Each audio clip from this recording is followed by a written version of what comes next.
Lisa,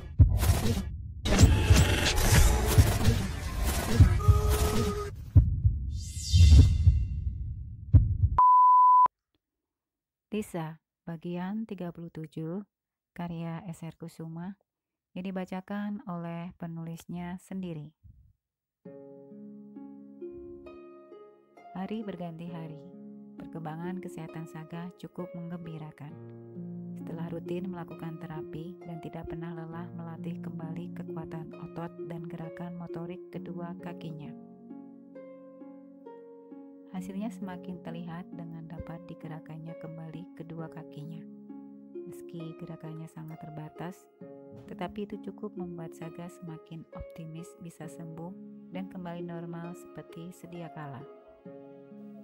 Saga pun mulai mencoba untuk berjalan dengan alat bantu, tapi kedua kakinya belum cukup kuat untuk menopang berat tubuhnya.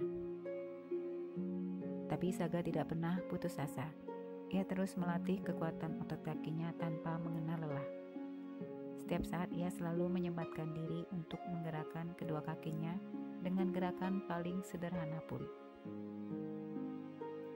Dan hari ini Saga akan melakukan terapi dengan ditemani Lisa. Dengan adanya Lisa tentu saja akan menambah semangat Saga untuk melakukan terapi fisik hari ini. Dan Lisa, gadis cantik itu selalu meluangkan waktu untuk menemani Saga melakukan terapi fisik. Rasa bersalah yang masih saja ia rasakan hingga saat ini membuat gadis itu merasa bertanggung jawab penuh atas kesembuhan Saga. Tidak peduli meski lelah sekalipun ia rasakan, setelah seharian bekerja, Lisa selalu ada untuk Saga. Lisa datang saat Saga telah menyiapkan segala sesuatunya, membuat Lisa cukup terkesan dengan kemandirian Saga.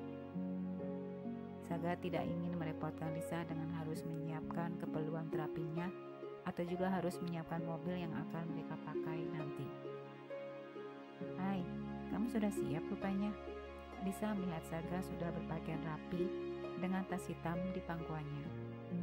Ya, aku sudah siap, jawab Saga bersemangat. Melihat Saga sangat antusias menjalani jadwal rutin terapinya membuat Lisa merasa senang.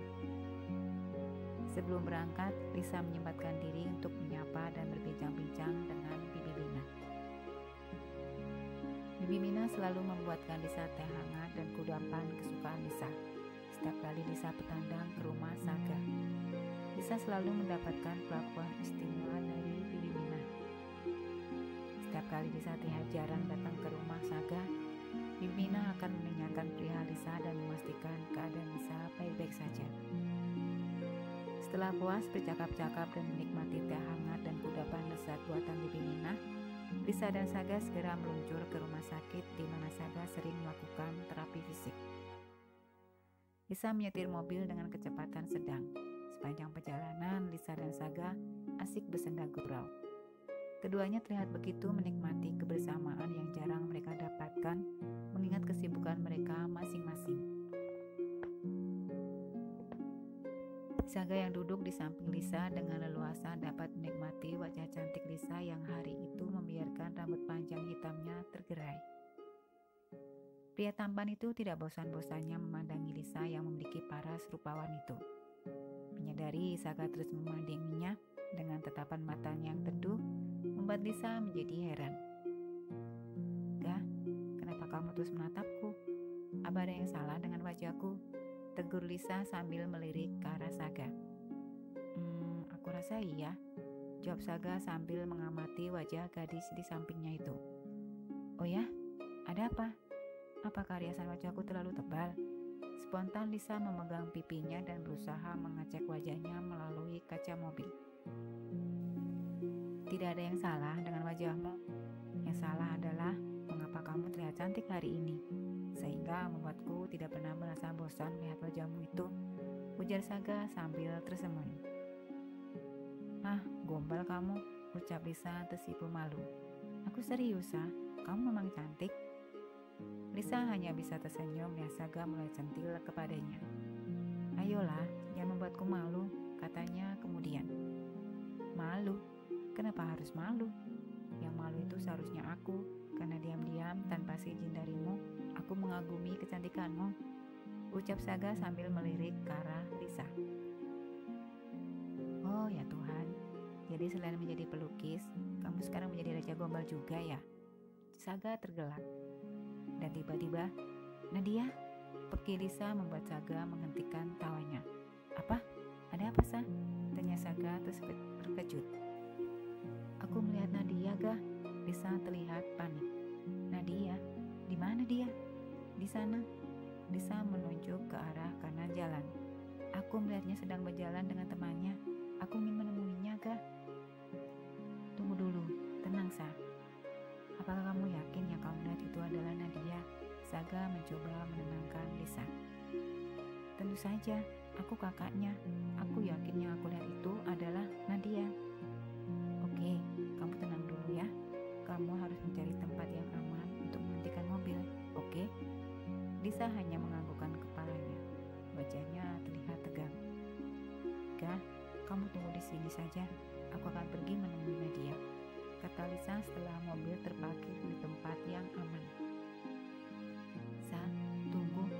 Kamu tidak tahu seperti apa tempat itu. Tempat itu tidak aman. Kamu tidak bisa pergi ke sana sendiri. Saga berusaha mencegah Lisa pergi ke tempat di mana ia melihat Nadia.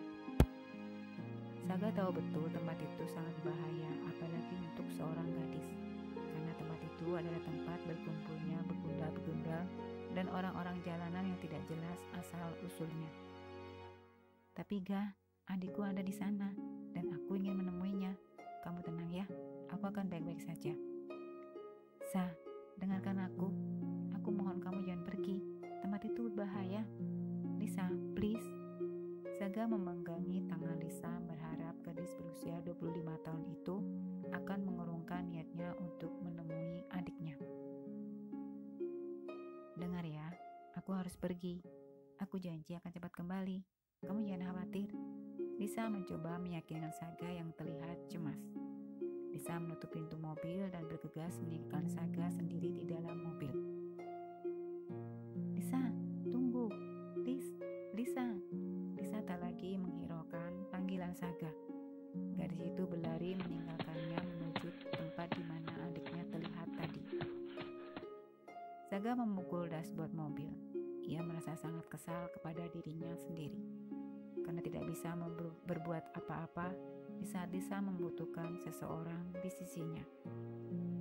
Ia merasa sangat mengkhawatirkan keadaan Lisa. Bagaimana ia bisa membiarkan Lisa pergi seorang diri di tempat berbahaya itu? Saga benar-benar merasa tidak berdaya. Ia bahkan tidak mampu mencegah Lisa pergi. Aku benar-benar tidak berguna, teriak Saga kesal.